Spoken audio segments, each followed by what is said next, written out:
as pessoas às vezes falam de pastores, mas quem trabalha, eu nunca trabalhei tanto quanto quando eu comecei a ser pastor. Eu trabalhava na parte de marketing, eu era gerente de marketing, eu não trabalhava como quando eu comecei a ser pastor.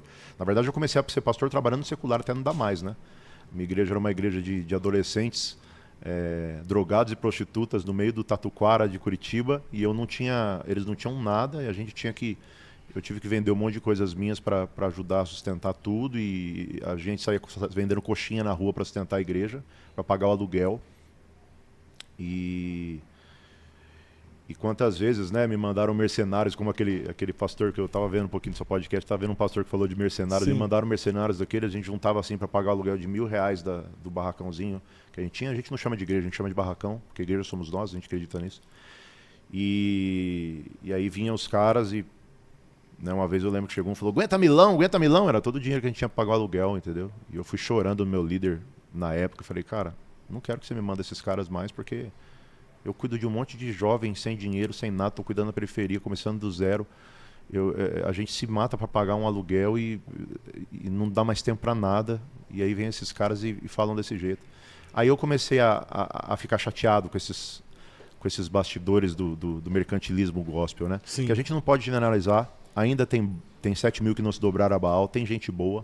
Por isso que eu tenho muito medo de falar. O meu medo é falar contra a igreja do Senhor, que é uma só, né? De um Sim. só Jesus, de um só Deus, de um só Salvador, né? Que está espalhada dentro das várias congregações que congregam de várias formas no mundo todo, né? Onde estão os santos, né, do Senhor. Os santos do Senhor. E é interessante o senhor falar isso até, bispo, porque as pessoas não valorizam muito o trabalho, o ministério pastoral, por causa de alguns, todos pagam, né? Acabam generalizando, principalmente nesse tempo em que o trabalho do pastor está entrando em descrédito, pelo que o senhor falou, pelos poucos que acabam escandalizando os sérios, os bons, os saudáveis, os que estão exercendo um excelente trabalho para o reino, eles pagam, a expressão que usam, né? Pagam pato pelos erros de outro. Então seria interessante ressaltar bastante o trabalho pastoral, Sim. que cansa, desgasta emocionalmente. Por exemplo, o senhor hoje é pastor sênior da igreja O Alvo Church. Só aqui em Curitiba são mais de Não, aqui em Curitiba tem uma. Nós havíamos acabado de abrir uma em Araucária, que estava um sucesso, pastor Fernando.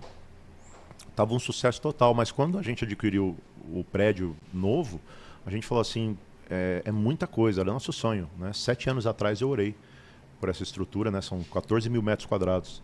E orei descalço, falei pro dono, você não vender para mim, você não vai vender para ninguém. Ele falou, tô achando que você orou e por isso que eu não tô vendendo. Eu falei, você tá achando, eu tenho certeza.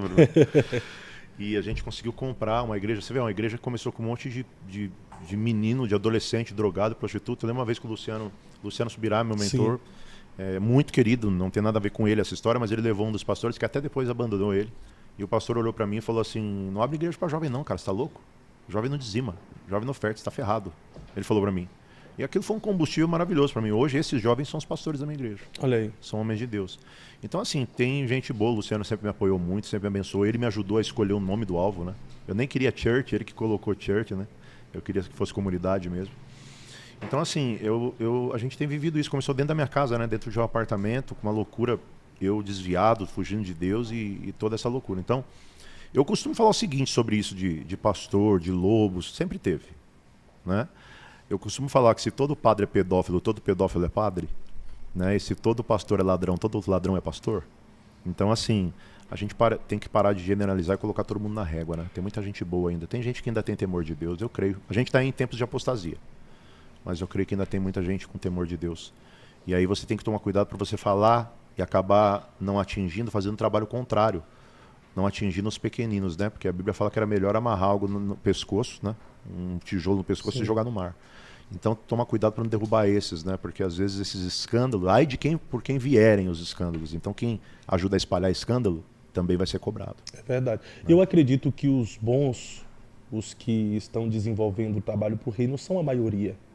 Você acredita que é a maioria? Eu acredito que é a minoria da minoria. É a minoria da minoria? Eu acredito, não posso afirmar, mas eu acredito. Eu acredito ser... Eu acredito da minha geração, mas eu acredito diferente. Eu acredito ser a maioria, porque como até o próprio Elias estava lá naquele... Eu acredito que é a maioria das pessoas simples. Uhum.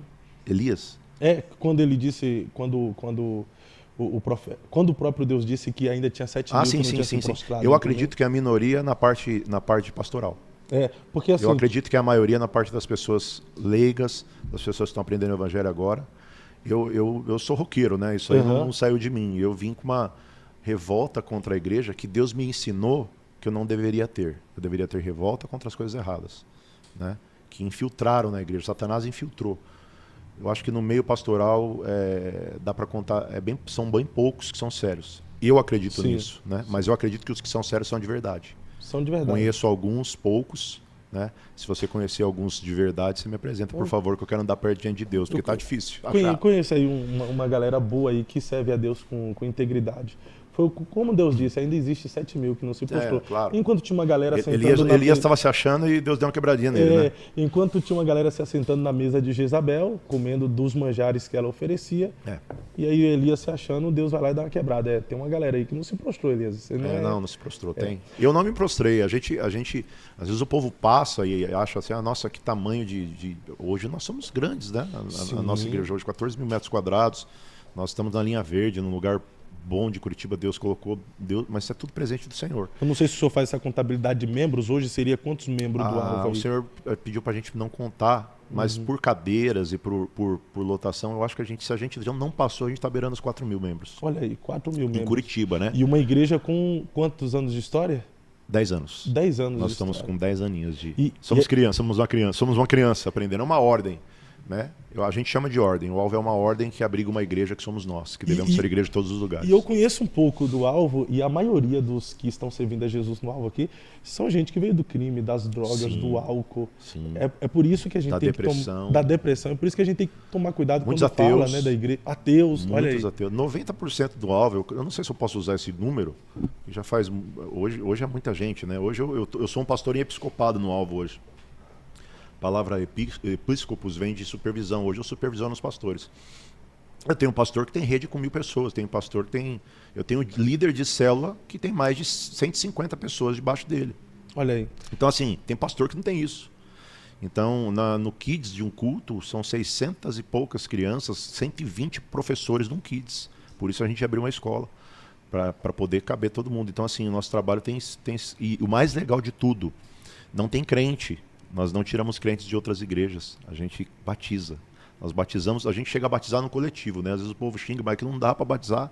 Sempre, no mínimo, a gente batiza muito, né? Na pandemia, que tudo estava fechado, nós batizamos mais de 1000 pessoas. Mais de 1000 pessoas. Uau, perfeito. Então, eu creio que 90% do alvo foram batizados aqui conosco. Então, nós temos uma visão, e uma missão e uma pressão.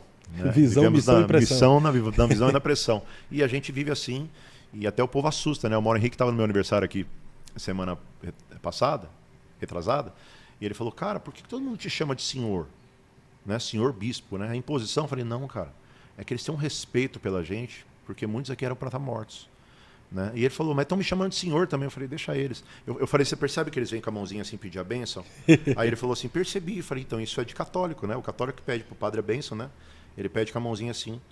E aí, aqui todo mundo faz isso? Faz, porque a maioria era católico, era espírita, né, poucos eram evangélicos. Hoje nós somos do Senhor, nós não temos uma religião. Uau. O religário hoje é de Jesus.